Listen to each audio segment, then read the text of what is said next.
Привет, друзья! У нас интервью с Сашей Мёршиным. Это наше первое такое большое интервью. И, в принципе, когда я готовилась к этому интервью, я нашла только одно интервью с Сашей, которое было снято на канале, по-моему, Гамбит. И там как-то, не особо много было информации, Саша, тебе, как-то больше о доте, о команде. Поэтому в этом интервью мне бы хотелось просто, узнать тебя как личность, как так познакомиться поближе, чтобы и наши фаны как-то узнали тебя как человека, а не как игрока. Все знают так, что ты задрот, на земле, четверочки катишься, ты у всех всегда долгое время на слуху, поэтому предлагаю доту отодвинуть и поговорить о тебе.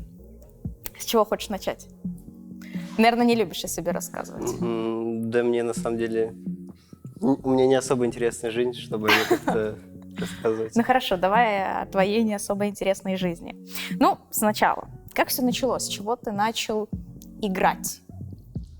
Играть у меня была приставка PlayStation, мне купила папа в раннем детстве. Я помню, покупал диски, часто играл. Это какая была PlayStation? PlayStation 1, то есть самая изначальная. Ты богач, конечно, был. Да. Но у меня просто папа увлекался этим, он частенько, так сказать, собирался с друзьями, играл, и у нас в семье это было... Культивировано. Да. И у меня появился очень рано компьютер, и я даже не ходил в компьютерные клубы. То есть просто детство у меня было, в принципе, только за компьютером. Как ты пришел к доте? К доте я в первую доту не играл. Пришел сначала в WoW. Это просто моя была первая моба-игра. И она была бесплатная. Я там где-то увидел в рекламе. Поиграл в нее где-то месяц. Потом увидел, что выходит Dota 2. Копил деньги на инвайт.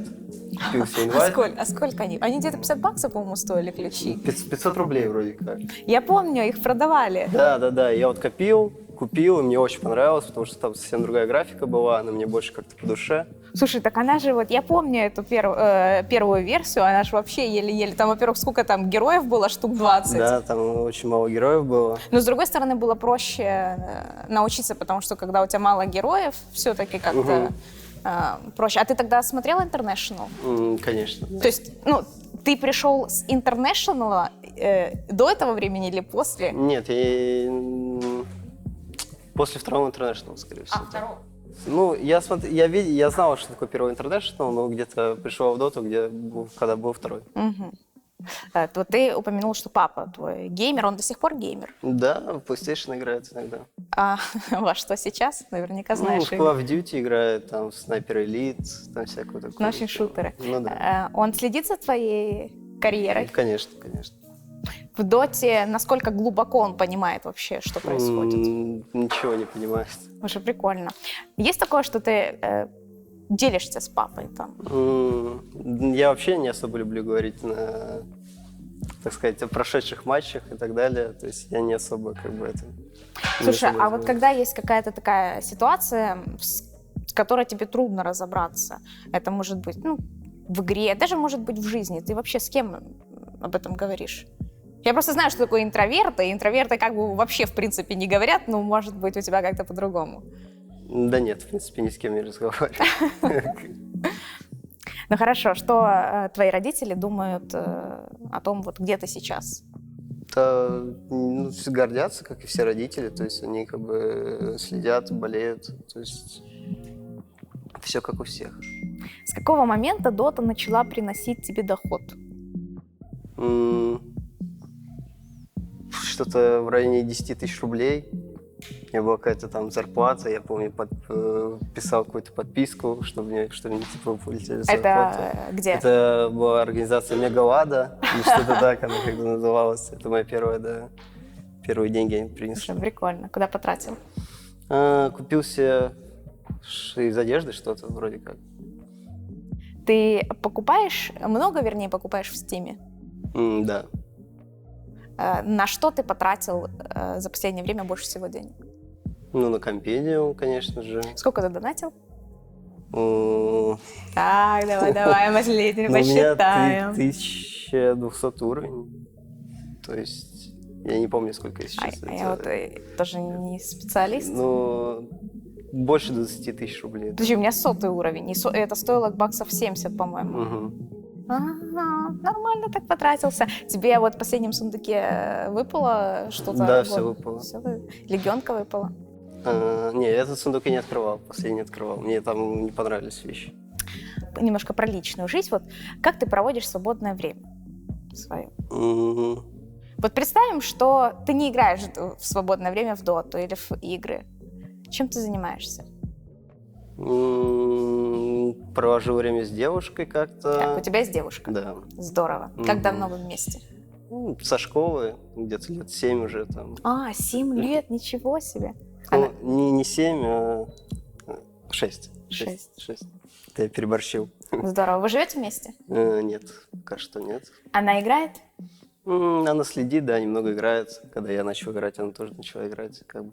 Слушай, вот получается ли у тебя совмещать? Ведь вот есть девчонки, которые не совсем понимают, там, например, что игроку надо там не отвлекаться, много времени посвящать игре, команде. Получается, когда ты в команде, все-таки твоя личная жизнь, она отходит на второй план.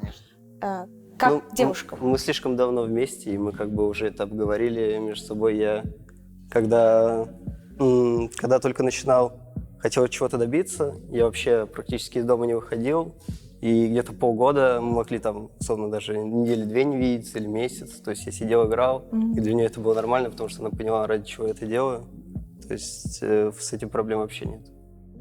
Здорово. Как она сейчас смотрит твои там матчи? Конечно, конечно. Но с ней ты тоже, я так понимаю, не обсуждаешь команду? Так, немного, в шутку, то есть ничего серьезного. Да. Хорошо. Так, теперь вопросы, которые будут раскрывать твое отношение к искусству. Мне кажется, это важная все-таки часть, личной жизни, потому что ты как-то больше знакомишься с человеком, когда ты понимаешь, вот твой человек не твой, когда, например, узнаешь, какие фильмы он смотрит или музыку. Вот давай, про музыку. Что ты слушаешь?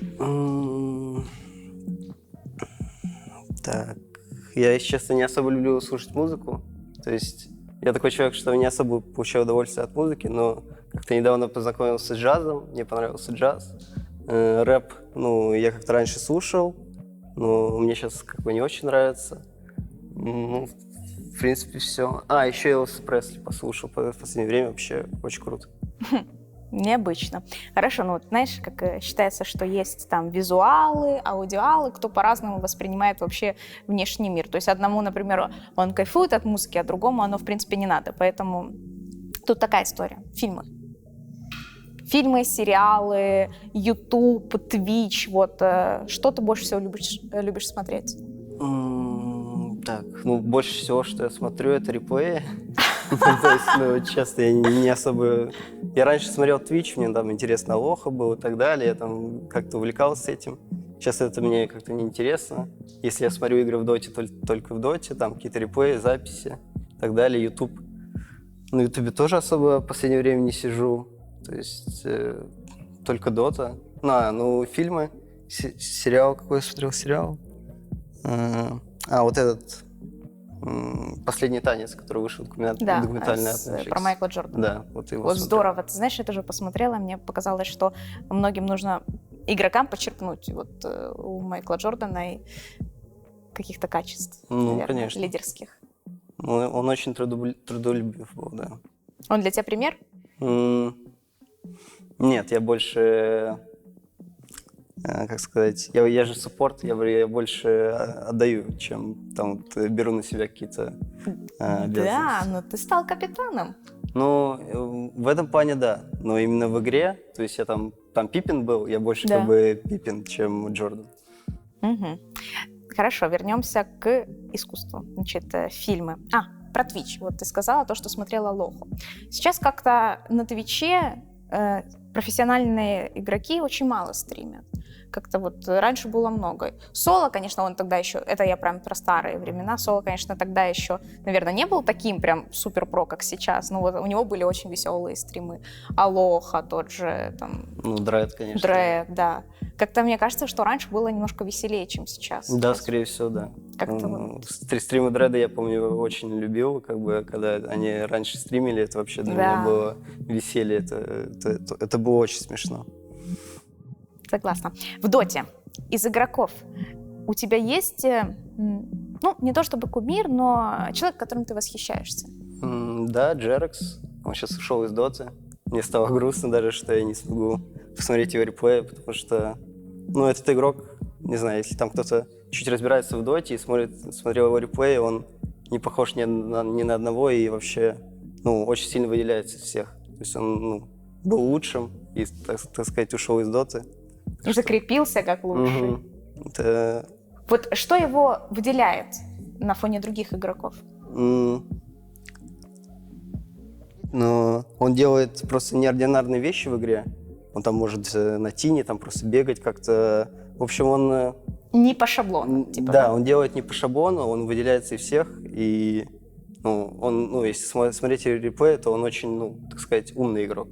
То есть он прям не выделяется каким-то механическим скиллом. То есть он как-то не супер круто жмет кнопки и так далее.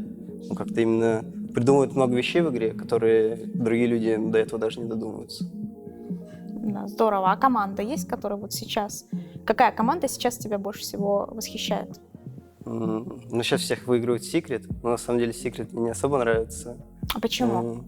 Ну, они такие, как бы, ребята, которые... Ну, вот... Не знаю, как это объяснить. Ну, не то, что они мне не нравятся, они просто играют в ту доту, в которую, ну, я бы не хотел играть. То есть они, как бы, вот... их, ну, то есть каждое действие должно быть там просчитано и так далее. Они распределяют фарм по карте. Ну, то есть если выделять какие-то команды, которые мне нравятся, то, скорее всего, какие-то Enigma. Они сейчас круто играют, и те же OG. То есть вот просто мне на каком-то таком бытовом уровне среднего игрока, коих большинство, мне вообще не совсем понятно, в принципе, чем отличаются их стили. Ну, как бы, да, для тебя это смешно, я тоже могу посмотреть, ну, типа, там, разный пул героев, но все равно глобально, если ты не смотришь много прям вот доты, как ты, вот, мне сложно понять, чем вот конкретно они отличаются. Можешь вот мне, как ну, для 4К игрока например, объяснить? Secret любят больше фармить, ну, то есть они, как бы, ребята, у которых у каждого героя должно быть много вещей, они распределяют ресурсы по карте так, делают какие-то... То есть если кто-то умирает, они часто как бы не реагируют, больше толкают линии и играют размеренно, и у них часто лейт игра бывает, и они в ней выигрывают. То есть они вот как раз, можно сказать, что они шаблонно играют? То есть... Да, можно сказать. То есть у них есть какие-то определенные шаблоны в голове, они им придерживаются и делают это лучше всех. Ну это правильно, да, наверное? То есть... Да, конечно. Так, хорошо, Нигма. Нигма — это команда, где Виха у них спейсит. Некоторые там всегда говорят, что Виха там плохо играет и так далее. Но это на самом деле глупо немножко, потому что это тот человек, который создает пространство для Миракла. Миракл у них больше играет как бы на свой фарм.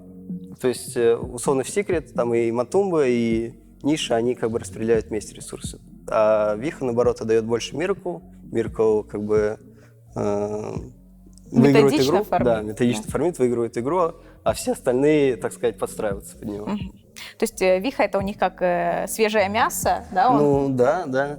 То есть когда он где-то там загуливает или делает, казалось бы, глупые вещи, то есть это все типа намеренно продумано? Это все намеренно, конечно же, он жертвует своими какими-то ресурсами, рискует специально ради команды, и, в принципе, он выполняет такую роль, и, я как считаю, хорошо с ней справляется. Вот, Сань, ты стал капитаном. Все-таки капитанская роль, она такая, требует подключать какие-то дополнительные знания, которых у тебя раньше не было. Как мне кажется, со стороны, может быть, я не права, но нужно перенимать опыт у кого-то, у других игроков. То есть, а тут ты, получается, в команде тебе, ну, по сути, грубо говоря, не у кого перенимать, потому что вот так никто прям супер не капитанил. Как исходить из этой ситуации? Как ты себя прокачиваешь в этом, помимо просто стандартных тренировок?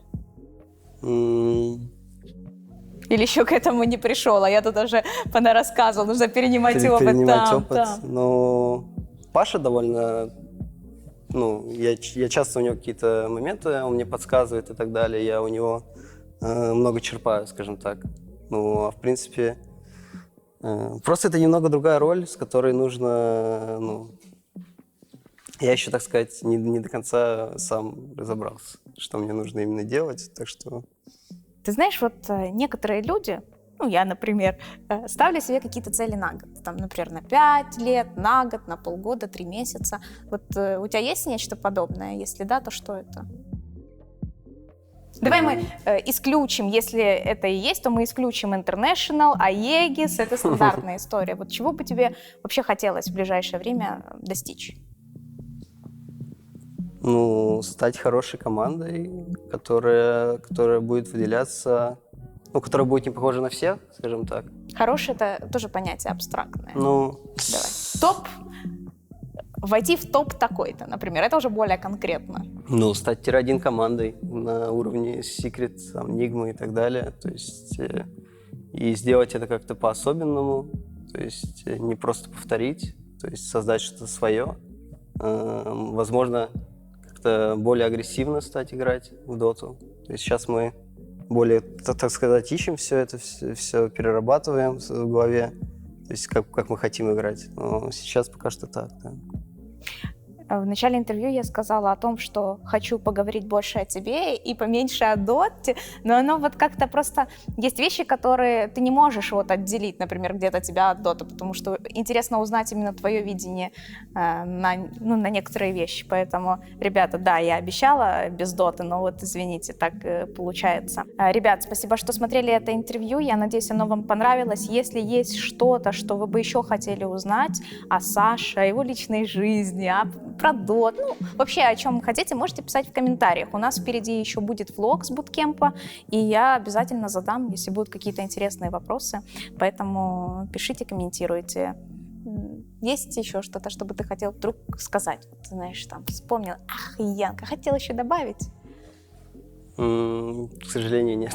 Ну, тогда мы не будем что-то выдавливать и надумывать. Тебе спасибо за время и удачи на Мегалиге. Спасибо.